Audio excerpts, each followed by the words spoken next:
정치의 겉과 속을 들여다보는 정치온 시작합니다. 오늘은 배종찬 인사이트K 연구소장, 이준우 국민의힘 대변인, 전용기 민주당 의원 이렇게 세 분과 함께 조기 대선 전국 상황과 앞으로의 전망까지 분석해 보겠습니다. 세 분 어서 오세요. 안녕하십니까.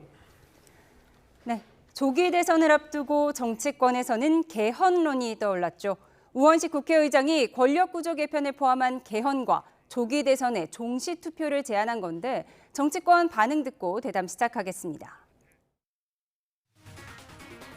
개헌 얘기 지금 또 하고 있습니다. 제가 전에 말씀드렸습니다.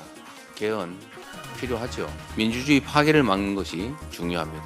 민주주의 발전시키는 것도 중요합니다. 그러나 지금 당장은 민주주의의 파괴를 막는 것이 훨씬 더 긴급하고 중요합니다.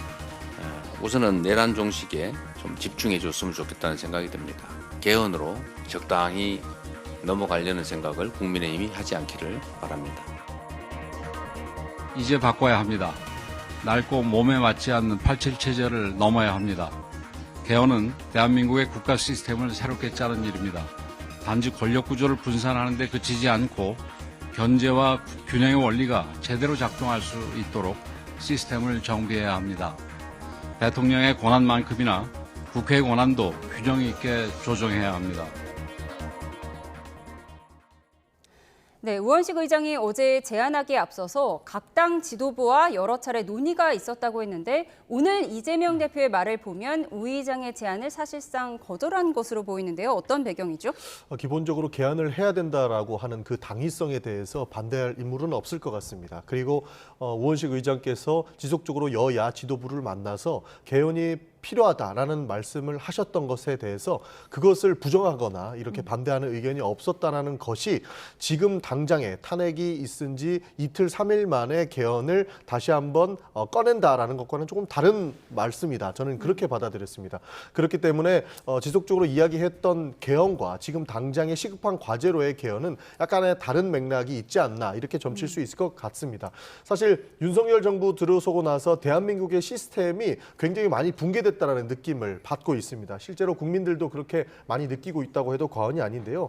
지금 이 상황에서 시스템이 무너진 상태에서의 개헌은 밑빠진 독에 물 붓기 형태밖에 안 된다. 그리고 시스템이 무너진 상태이기 때문에 기반공사가 없는 상태에서 건물을 새로 짓자라고 한다면 새로운 문제가 또 발생하실 거기 때문에 사실 우원식 의장의 말씀에는 저희는 지금은 때가 아니다라는 말씀을 드릴 수밖에 없는 상황입니다. 그래서 내란 종식이 먼저 선행되어야 된다는 말씀을 드리는 것이고 시스템을 바로 세운 이후에 개헌을 논의해도 늦지 않는다. 지금 당장 개헌을 논의하기에는 시기상조다라는 답변까지 드리겠습니다. 개헌의 취지에는 공감하지만 아직은 타이밍이 아니다. 민주당 입장을 말씀해 주셨습니다. 우원식 의장이 어제 발표한 개헌론에 대한 이야기를 하고 있었습니다.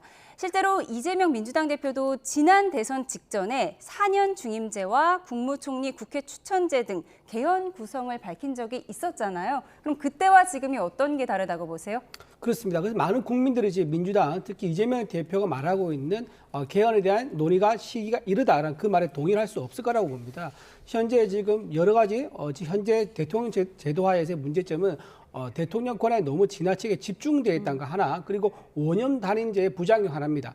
5년 내에 대통령의 모든 성과를 끝내려고 하고 약속했던 공약을 지키려 하다 보니까 오히려 부작용이 더 많다. 그래서 5년 단임제 문제를 4년 중임제로 바꾸고 대통령 권한을 분산시키는 나누는 분권형 개헌이 필요하다는 게 많은 이제 분들의 의견이었죠. 그리고 여기에 대해서는 야당도 처음에는 같이 의견했었고요.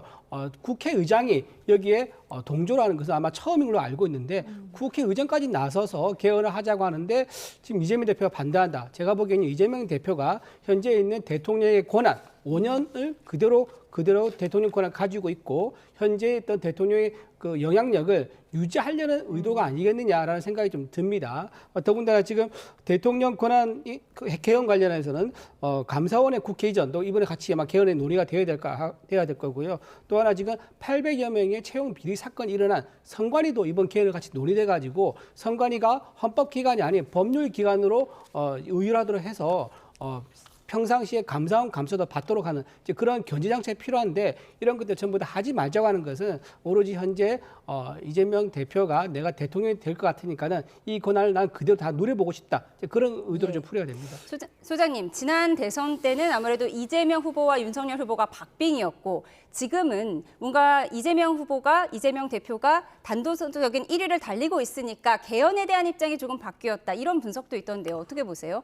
그렇게 볼 수도 있죠. 또 아닌 부분도 있습니다. 왜냐하면은 지금 이제 대선이 2달도 채 남지 않은데 개헌이라고 하는 중대한 의제를 바쁘게 논의하는 것도 그 바람직하지 않을 수 있습니다. 하지만 이제 여기서 중요한 것은 뭐냐면 이렇게 짧은 시간 내에 급하게 또 조급하게 또 날림으로 논의하는 이것은 문제가 있을 수 있습니다. 그리고 이재명 대표의 경우에는 시선이 분산되는 게 달갑지 않을 수 있습니다.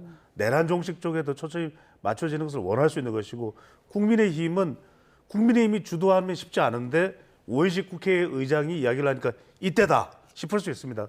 그렇다면 여기서 저는 이건 어떻습니까? 그럼 시간이 많을 때는 우리가 개헌 국회에서 심사숙고했습니까? 그런데 개헌에 대해서는 이미 우리가 많이 이야기를 진행해 왔거든요. 그러면 충분히 지금 주어진 짧은 시간 안에 다룰 수 있는 부분, 가령 5.18을 뭐 헌법 전문에 넣자는 부분도 있었고 비상개헌과 관련된 부분, 국회의 권한과 관련된 부분, 국회의원의 불체포 특권과 면책 특권을 완전히 내려놓자는 부분, 또 권력구조와 관련 부분을 이때의 투표율이 이번의 경우 매우 높을 겁니다. 대선 투표율이요. 예. 그럼 이때 물어보자 이거예요. 국민들에게 의견을 물어봐서 국민들 다수가 선택하는 내용에 대해서는 집중 검토해서 개헌 내용으로 받아들이자. 그러면 충분히 적용될 수. 임기 단축 같은 내용은 넣을 필요도 없어요. 그건 누가 받아들이겠습니까? 정치적으로 생각할 수 있는 할 수 있는 범위에 대해서 국민들의 의사를 제대로 한번 물어보자. 그걸 부인하지는 못할 겁니다. 전 의원님 반론이 있으세요? 그렇죠. 사실 이재명 대표가 당선이 될 것 같으니까 이렇게 개헌 안 하려고 하는 것 아니냐라고 하는 것은 저희는 억지라고 생각을 합니다. 사실 이제 60일도 안 남았습니다. 조기 대선이 이루어질 텐데 제대로 된 실질적인 개헌이 되겠는가 이 지점을 봐야 될 것 같아요.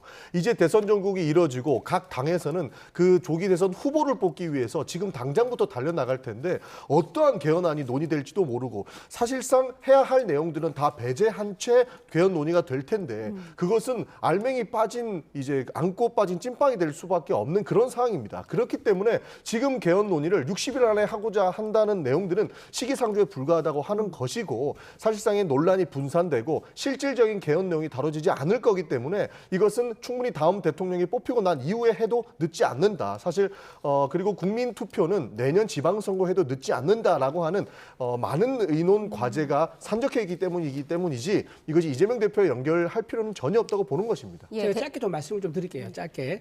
그 개헌 논의는요. 맨 처음 시작된 정부가 87년 체제 이후에 DJ 정부 때입니다. DJ 전 대통령이 맨 처음에 개헌이 필요하다 얘기했었고 그 이후에 노무현 전 대통령, 이명박, 박근혜, 문재인 전 대통령 총 5번의 정권에서 개헌이 다 논의가 됐습니다. 그래서 무슨 말이냐? 개헌 논의할 시간이 부족하다 그러는데 그러지 않습니다. 서랍장 열어보면요. 개헌 안건이 이미 수십 개가 쌓여 있습니다. 거기서 하나 고르면 된다. 충분히 30년 넘는 기간 동안 개헌의 논의가 축적되어 있기 때문에 어느 것을 할 것인지 결정하는 과정은 결코 어렵지 않다. 이재명 대표의 의지만 있을 뿐이다. 그렇게 말씀드립니다. 사실 윤석열 대통령이 개헌만 하고 개헌 얘기했으면 이미 논의 다 됐고 내년 지방선거나 지금 개헌 투표로도 할 수 있었죠. 그러나 무력으로 하는 방법을 택했습니다. 그래놓고 60일밖에 안 남은 이 상황 속에서 다시 개헌까지 논의하자는 것은 아무 일도 하지 말자는 것과 같다고 느끼는 겁니다. 아주 짧게만. 네. 지금 두 분 말씀을 들어보면 저는 바로 이 부분입니다. 그러니까 그러면 적어도 지방선거 때는 논의하자.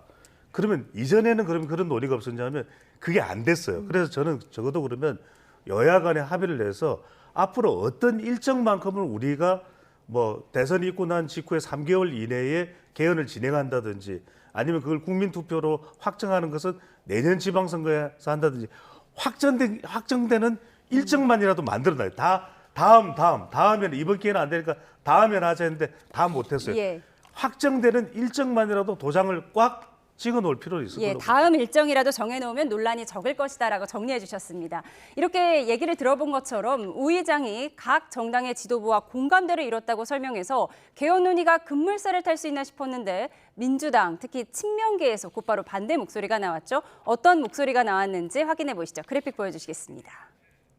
네, 이현주 최고위원 등은 지금은 내란 세력 발본색원에 힘쓸 때라고 했고 진성중 전체계 의장도 지금 개헌이 최우선 과제인가에 대해 동의하기 어렵다고 일축했습니다.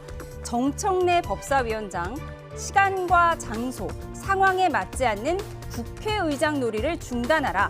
양문석 의원은 개헌은 개나 주라며 강하게 비판했습니다. 반면 비명계는 일제히 환영의 뜻을 내비쳤습니다. 김경수 전 경남지사는 조기 대선 과정에서 여야 합의가 가능한 법위부터 먼저 개헌하자고 제안했고 김동연 경기지사 측도 대선 주자들이 개헌을 약속하고 차기 대통령은 결단과 희생으로 임기를 줄여야 한다고 강조했습니다. 오늘 출마 선언한 김두관 의원도 개헌의 문을 열겠다고 했는데요. 들어보시죠. 저는 개헌 대통령이라는 이름으로 출마를 결심했습니다. 제7공화국을 위해 임기를 2년 단축해야 한다면 기쁘게 받아들이겠습니다. 대한민국의 대전환, 국가 대개혁을 위해 군권행 4년 중임제 개헌을 해야 합니다. 친명계와 비명계의 개헌에 대한 입장을 정리해 드렸습니다. 네, 정청래 법사위원장, TPO에 맞지 않는다. 네, 타임, 플레이스, 오케이션, 시간, 장소, 상황에 맞지 않는다고 했는데요. 어떻게 들으셨어요? 저는요 정청래 이제 의원이 국회의장 놀이를 하지 말라 그러는데요. 저는 오히려 정청래 의원한테 당 대표 놀이를 하지 말라라고 좀 말하고 싶습니다. 뭐냐면 지금 이재명 대표가 만약 대선 출마하지 않습니까? 그럼 유력한 차기 민주당의 당 대표는 정청래 의원일 가능성이 높습니다. 그러면 현재 이재명 대표가 이끌었던 야당 어떻습니까? 제왕적 의회 권력을 이끌었던 자리예요.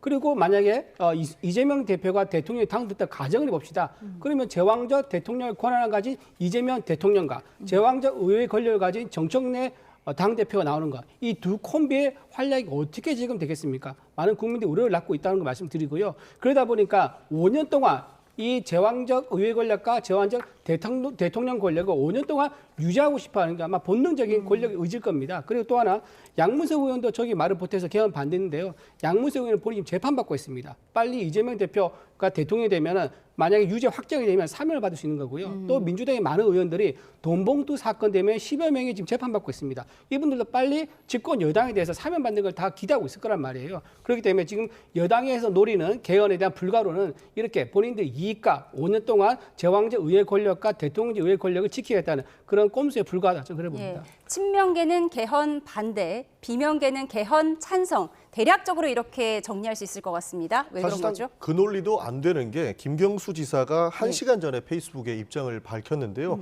내란 종식이 우선돼야 한다는 것에 적극 동의한다라고 밝혀주셨고요.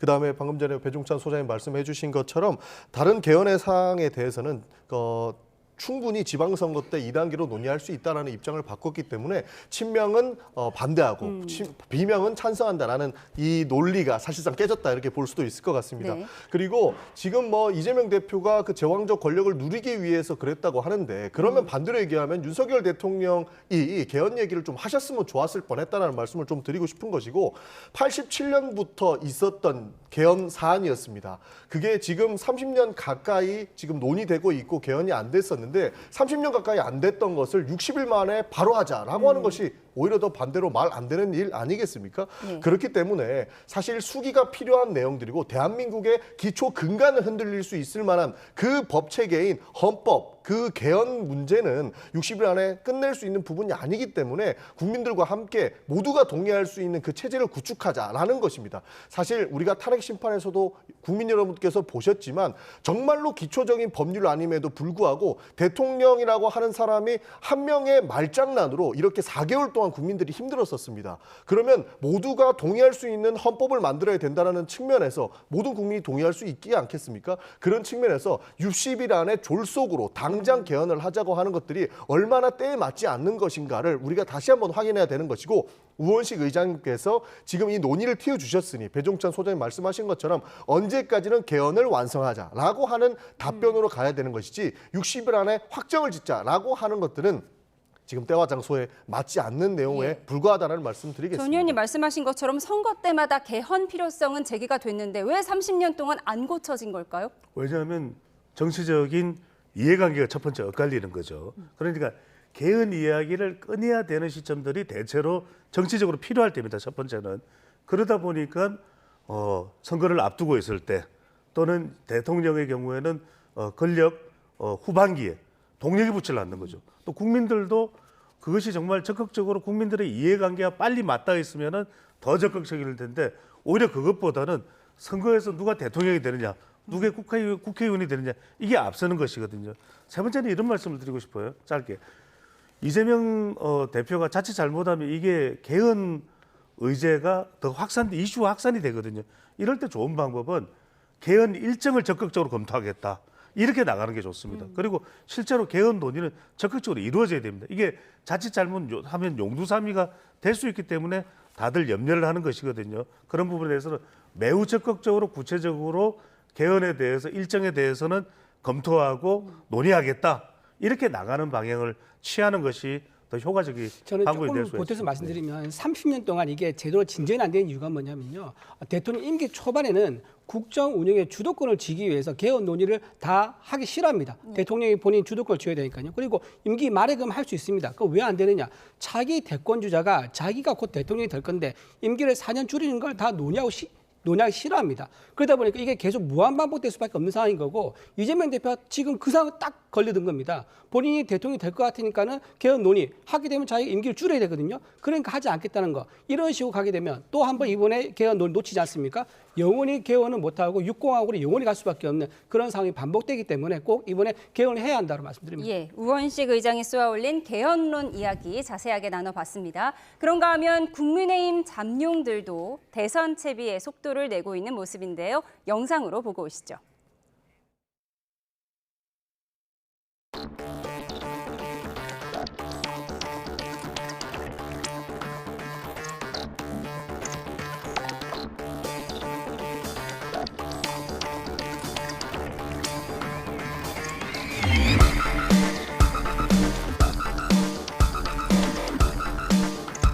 그런 배신자는 난 싫어요. 가끔 그러시면 뭐라고 얘기하겠는데 뭐 매일 그러시는데 뭐 제가 언급할 필요 있겠습니까? 뭐 아무런 욕심 없습니다. 다만 이 나라가 이렇게 가서는 안 되잖아요. 대선 출마 선언 시기나 장소는 지금 모르겠어요. 한다면 아마 이번 주 중반 정도 지금 광화문 생각하고 있습니다.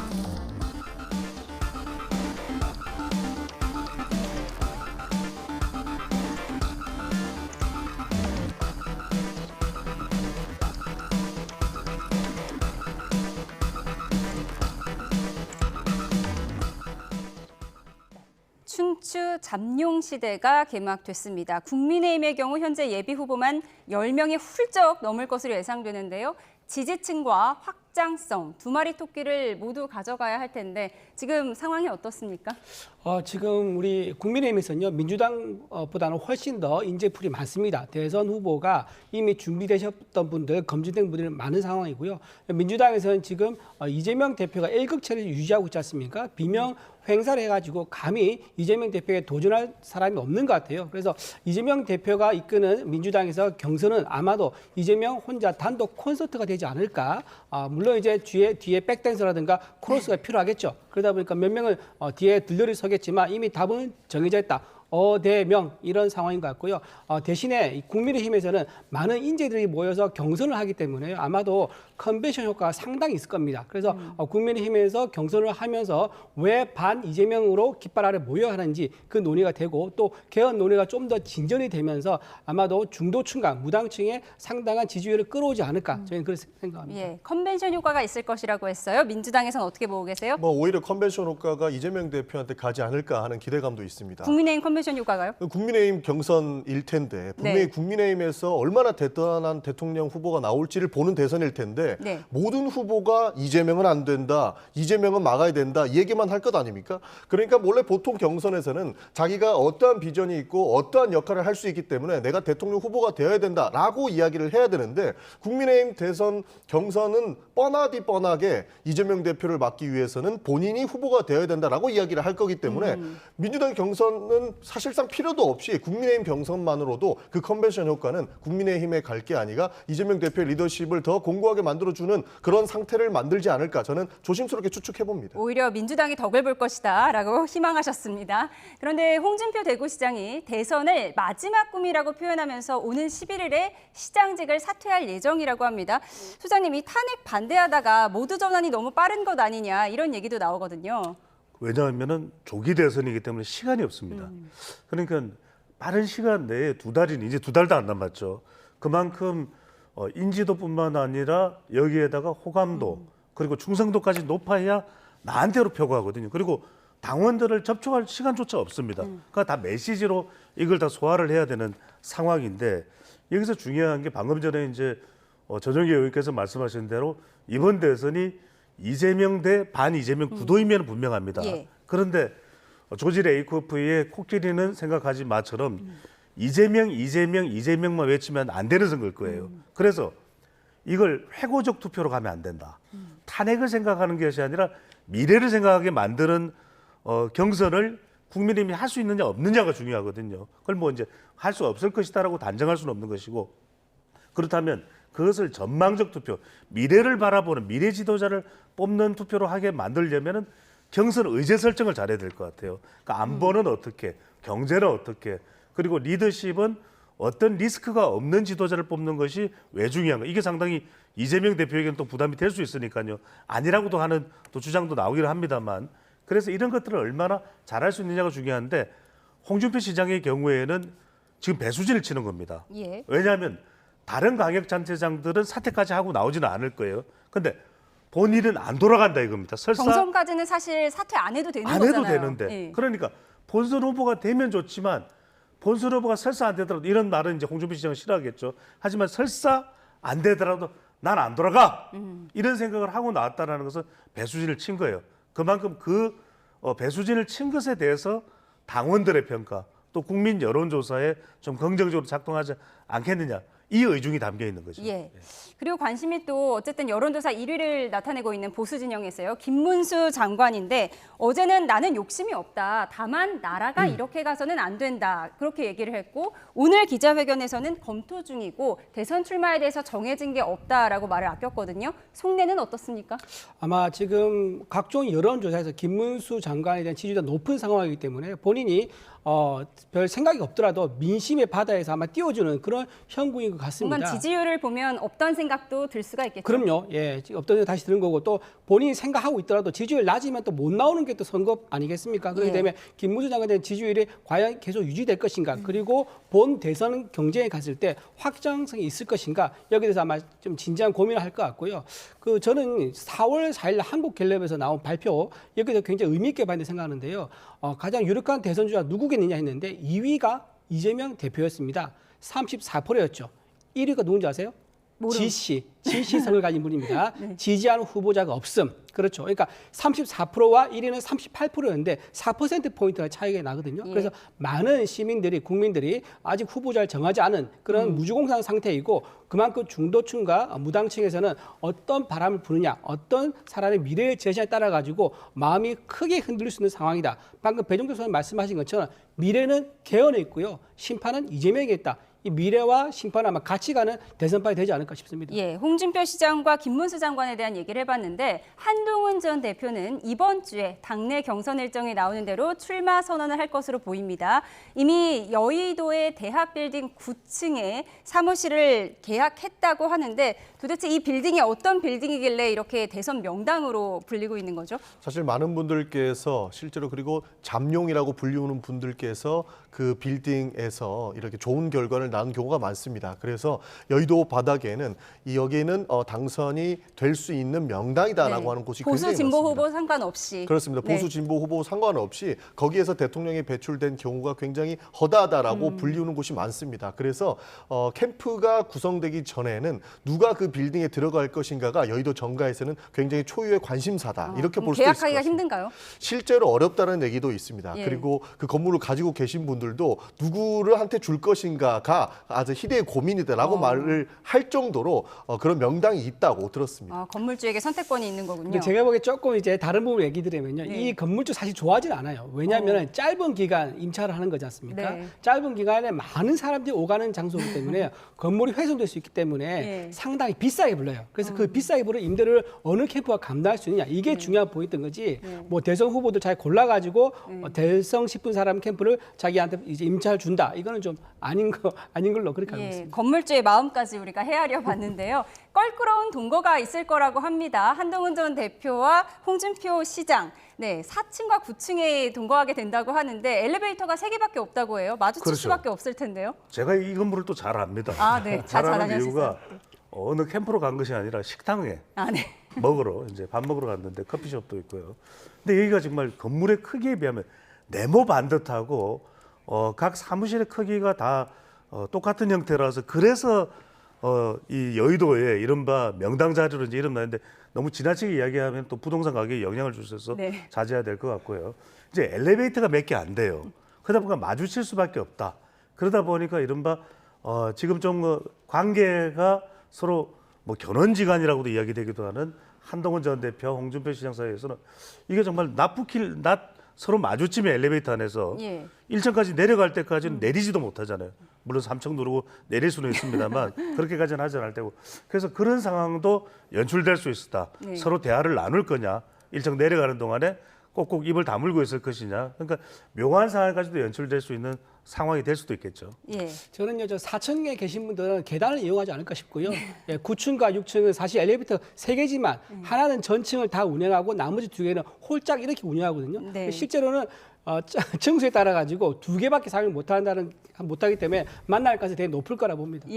한동훈 전 대표와 홍준표 시장의 불편한 동거, 대권 명당에서의 불편한 동거가 어떻게 될지 지켜보도록 하겠습니다. 그런가 하면 국민의힘 지도부가 어제 비상중진회의와 의총을 잇따라 열었는데요. 윤 전 대통령 탄핵의 책임론을 놓고 설왕설래가 이어졌다고 합니다. 영상으로 보고 오시죠.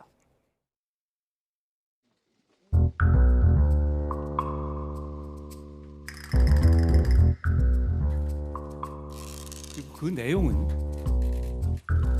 지금의 상황을 반성하는 것이 아니라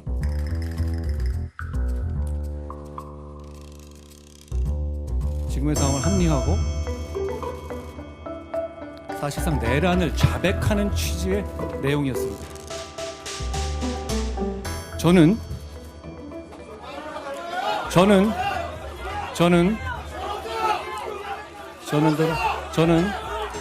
당론으로서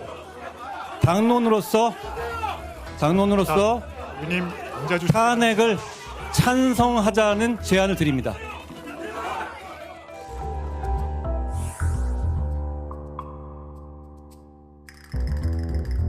승리를 위해서 가장 중요한 것이 당의 화합과 단결입니다.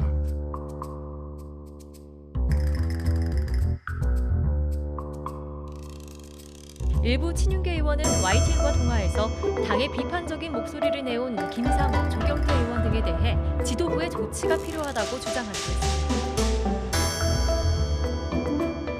이런 위법한 행위로 인해서 그 탄핵된 대통령과의 결연은 저는 필연적이다 이래 보고 결연하지 않으면 필패다. 그러니까 죄 지은 사람이 징계받아야 되는 거 아닙니까?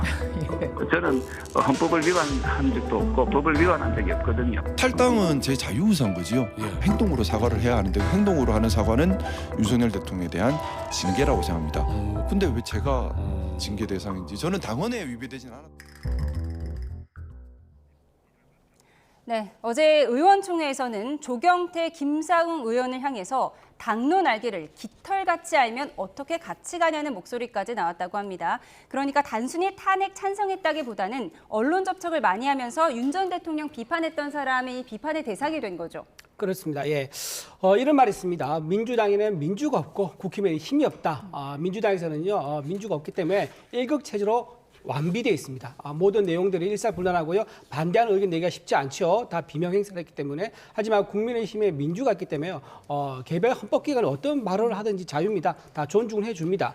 다만 당론에 정해졌을 경우에는 그래도 반대할 뜻이 있더라도 언론에 나가서 다시 공개적으로 반대 입장 내는 거 좀 자제할 필요가 있을 겁니다. 이거는 여야 할 거 없을 것 같은데 거기에 대해서는 조금 이제 다른 의원들 보기엔, 중진들을 보기에는 약간 철부지처럼 보이는 그런 면이 있기 때문에 아마도 그런 얘기가 오간 것 같은데 실제로 징계를 한다거나 뭐 탈당 조치를 한다거나 그러기에는 너무 한가한 상황이다. 지금 쓰나미가 몰려오는데 까치발 든다고 어디 살 수가 있습니까? 방문 걸어 잠그고 창문 걸어 잠근다고 살 수가 있습니까? 빨리 정상으로 뛰어 올라가서 어떻게 재건을 할 건지 이런 계획을 논해야 되는 상황이기 때문에 아마도 지금 저렇게 지금 김상욱 의원이죠. 김상욱 의원이 말씀하신 저런 내용은 뭐 발언은 자유가 있는 거고 존중한다 그렇게 하고 넘어가야 되지 않을까 싶습니다. 예, 김상욱 의원 같은 경우에는 당내에서 이런 평가가 있는 것 같아요. 탄핵 찬성은 할 수 있는데 너무 선을 넘었다. 예를 들면 탄핵이 되는 순간에 눈물을 흘리는 영상을 올린다든지 뭐 국경일로 지정하자 이런 얘기도 나왔잖아요. 선을 넘은 것은 불법 계엄을 했던 윤석열 대통령이죠. 그리고 본인이 두 번째 탄핵 대통령이 된 것도 선을 넘었다고 볼 수 있기 때문에 김상욱 의원이 선을 넘었다고 평가하기 전에 윤석열 대통령이 대한민국이 지켜야 할 선을 넘은 사람으로 징계를 해야 된다라고 주장하시는 분들이 나와야만 국민의힘에도 반성하는 사람이 있구나라는 생각을 할 텐데 그러지 못하는 점에서 굉장히 좀 유감스럽다는 말씀을 좀 드리겠습니다. 사실 김상욱 의원에 대해서 계속적으로 탈당을 요구하는 것은 실제로 국민의힘 내부에서는 반성이 없다라는 것에 대한 반증이다 이렇게 생각을 합니다.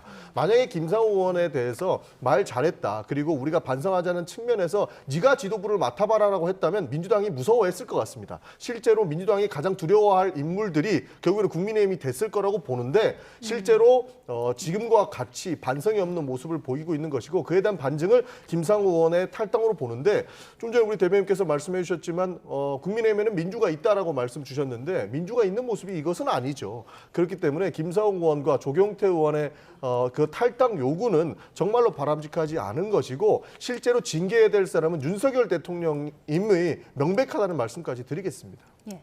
이런 가운데 조경태 의원은 윤석열 대통령과의 전 대통령과의 절연을 주장한 한편 윤상현 의원은 윤 전 대통령과의 절연보다 무서운 건 당의 분열이라고 주장을 했습니다. 윤상현 의원의 오늘 발언 내용 그래픽으로 좀 보도록 하겠습니다. 절연보다 무서운 게 분열이다. 그리고 대통령께서 이 문제를 스스로 해결할 수 있게 시간을 드리면 알아서 다 하실 것이다. 그러니까 탈당해라 뭐해라 얘기하는 것은 우리가 모신 대통령에 대한 기본적 예의가 아니다라고 얘기했습니다. 그리고 오늘 말에 보면 주변에서 창당하자는 사람도 많았지만 윤 전 대통령이 이를 배격했다는 내용이 있어요. 소장님 어떻게 보셨습니까?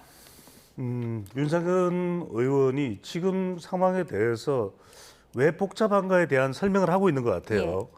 그리고 이제 해결책을 내놨는데 당위적으로는 윤상현 의원의 내용에 공감 못할 수 있습니다. 근데 현실적으로는 공감해야만 되는 상황이에요. 왜? 대통령 선거가 이제 2달도 안 남았습니다. 그런데 어떤 사람들은 대통령과 선을 그어야 된다. 어떤 사람들은 대통령을 품어야 된다. 이렇게 이야기하잖아요. 다 복잡한데 저는 이쪽도 저쪽도 아니고 그냥 다 뭉뚱그려서 안고 갈 수밖에 없는 상황입니다. 정리가 안 되는 상황이에요. 이걸 정리를 한다 그러면 대선을 못 치를 겁니다. 후보들도 그래요. 그러면 김문수 장관, 한동훈 전 대표도 다 상황이 다릅니다. 그러니까 이 상황은 다 그냥 안고 대선에 집중한다로 가야 될 것 같아요. 왜 그러냐? 97년 대선과 2002년 대선에서 보수 정당이 패했거든요. 대선에서. 왜? 분열됐기 때문에. 그런데 2007년 대선과 2012년 대선에서는 보수 정당이 승리합니다. 왜? 뭉쳤기 때문에. 그러니까 지금은 4글자밖에 없습니다. 최근 새로 나온 사자성어죠. 뭉살 헛죽입니다. 뭉치면 살고 흩어지면 죽는다. 그러니까 이게 정리를 하면 좋은데 정리 안 될 겁니다. 정리 없이 이 상태로 그냥 안고 두 달은 갈 수밖에 없다. 예. 그런가 하면 윤석열 전 대통령이 파면 선고 사흘째인 어제 지지층을 겨냥한 메시지를 내놨습니다. 여기엔 어떤 정치적 의미가 담겨 있을 것인지 정치권의 해석을 듣고 오시죠. 대통령 입장에서 그 정도면 승복으로 저는 읽어야 되지 않을까 싶어요. 대통령 입장에서 야당이 보듯이 나 잘못했다 이렇게 얘기하기를 바라는데 그건 조금 법리적으로 보면 무리한 게 있어요. 지금 형사 재판을 받고 있습니다. 형사 재판에서는 사형 아니면 무기징역으로 내란 우두머리로 걸어놨거든요. 모든 것을 고스란히 인정하겠다라고 할 수 없는 한계가 있는 겁니다. 분명.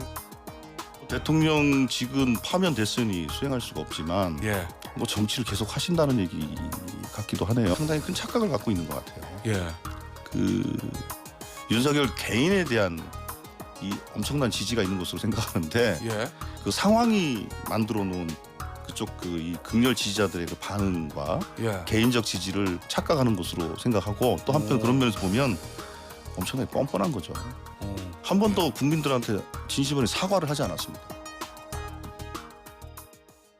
네, 윤석열 전 대통령이 자신을 지지해준 국민 변호인단에게 입장문을 어제 보냈습니다. 권영진 의원은 이 정도면 승복으로 읽었다고 하는데 어떻게 보셨어요?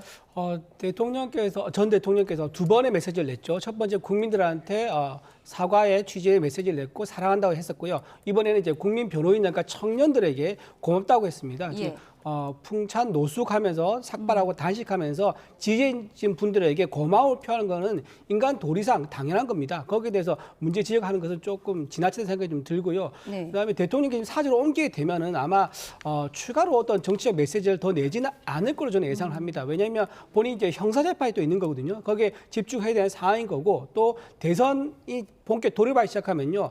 윤석열 전 대통령에 대한 메시지의 주목도가 뚝 떨어질 겁니다. 전부 다 각자 캠프에서 경선에 집중해야 되니까요. 그렇기 때문에 윤석열 대통령께서는 아마도 사죄에 가면 메시지 정치는 아마 좀 자제하지 않을까 생각됩니다. 윤 전 대통령 메시지 더 이상 안 나올 것이다라고 예상하셨는데 윤 전 대통령이 자연인 신분으로 정치적 행보를 계속 이어가겠다는 뜻을 밝힌 게 아니냐. 이게 민주당의 입장인 거죠?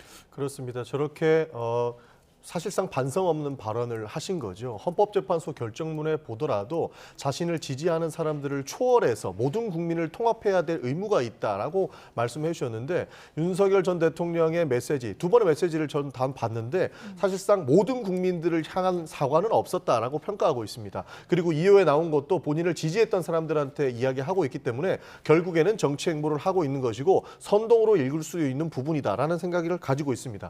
그리고 저는 국민의힘에서 굉장히 부적절한 말씀을 하신 것 같은데 윤석열 전 대통령이 본인의 형사재판 때문에 인정할 수 없는 것 아니냐, 그것은 당연한 것 아니냐라는 입장인 것 같은데 사실 자기 부하들은 다 감옥에 있습니다. 본인만 살아남는다고 해서 이 모든 게 해결될 문제입니까? 지금까지 우리가 봐왔던 것은 윤석열 전 대통령의 책상에는 모든 책임은 나에게 있다라고 그 팻말까지 올려놨어요. 그러나 정작 사건이 터지니까 본인만 살겠다고 하고 부하들을 다 사지로 내모는 이런 모습을 보고 있는 것을 보면 정말로 개탄을 금치 못한다는 말씀을 다시 한번 드릴 수밖에 없는 것이고요. 정치 활동을 재개하기 전에 본인은 모든 국민들에게 사과를 먼저 하셔야 된다는 말씀을 꼭 드리고 싶은 대통령 입장입니다. 탄핵과 대통령 메시지에 대한 분석을 자세하게 해봤는데 이 같은 메시지가 여론에는 어떤 영향을 줬을까요? 오늘 나온 리얼미터 여론조사 결과를 보겠습니다. 그래픽 보여주시죠. 조사 기간이 지난 2일에서 4일까지로 4일에 있었던 윤 전 대통령 탄핵 심판 결과가 일부만 반영됐다는 점을 말씀드립니다. 차기 대선 집권 세력 선호도, 집권 여당이 정권 연장 37%, 야권에 의한 정권 교체를 원한다는 응답이 56.9%로 나타났습니다. 이어서 정당 지지도 보겠습니다. 네, 민주당은 2.5%포인트 내려간 44.8%, 국민의힘은 0.4%포인트 내려간 35.7%를 기록했습니다. 이어서 탄핵 심판 선고 결과에 대한 국민 수용 의향을 물어봤습니다. 수용할 것이다 76.9%, 수용할 수 없다가 17.4%로 나타났는데요. 조금 자세히 보면 선고 전인 지난 2일에서 3일에는 수용 의사를 밝힌 응답자가 79.7%였는데 선고 이후에 71.2%로 8.5%포인트나 감소했습니다. 소장님, 이건 어떻게 해석해야 하죠? 그렇죠. 선거 결과에 대한 국민 수용 의향을 보면은 수용할 수 있다가 17.4%고 수용할 것이다가 수용할 수 없다가 17.4%이고 수용할 것이다가 76.9%로 매우 높죠, 그죠? 예. 근데 이걸 보면은 실제로 선거 결과에 대해서는 시간이 흐르면서는 점점 수용할 수밖에 없어요, 결과적으로. 그리고 앞서 소개를 해주신 그 두 정당 지지도와 또 그리고 차기 대권 집권 세력 선호도를 보면 이미 대선 모드로 들어가 있어요. 예. 대선 모드로 들어가 있기 때문에 시간이 지나면서 받아들일 수밖에 없는데 그걸 인위적으로 그러면은 윤심을 사라지게 할 수 있냐? 그건 어려워요. 그러니까 자연스럽게 시간이 지나면서 대통령의 이 영향력, 이른바 윤심이라고 하는 것이 사라질 수밖에 없는데 결국 변곡점은 대선의 결과일 겁니다. 예. 일부에서는 이제 대선 이후에 전당대회까지 영향을 주는 거 아니냐 합니다. 그때는 이제 또 당 내에서의 판단이 또 달라질 수가 있는 예. 상황이기 때문에 바야흐로 지금의 여론조사 결과를 보면은 대선 모드로 접어들었다.